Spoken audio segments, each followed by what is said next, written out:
என்னப்பா பண்ற? நானா இப்பதான் சாப்பிட உட்காந்தேன். பயங்கரமா பசிக்குது. சாப்பிட்டு முடிச்சுட்டு கூப்பிடவா? காலைல லேட்டா தான் எழுந்தேன். இனிமேதான் பண்ணணும். டேய் என்ன பண்ற? இதோ வரேம்மா. சும்மா தான் உட்காந்துக்கிட்டு இருக்கிறேன். பேபி அம்மா ஒரு வேலை கொடுத்துருக்காங்க. நான் அப்புறம் கூப்பிடுறேன்.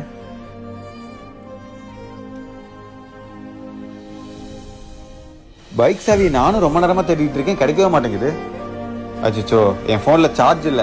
ஒரு 10 நிமிஷமாச்சும் போடணும். நான் சார்ஜ் போட்டு அப்புறமா கூப்பிடுறேன். சரி பேபி.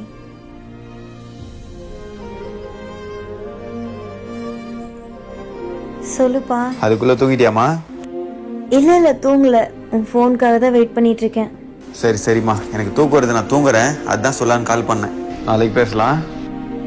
சரிப்பா. அளவுக்கு அதிகமான லவ்வை எக்ஸ்பெக்ட் பண்றதாங்க நம்ம பண்ற தப்பு. ஏன்னா எதிர்பார்க்கறதுனால தான் ஏமாந்து போறோம்.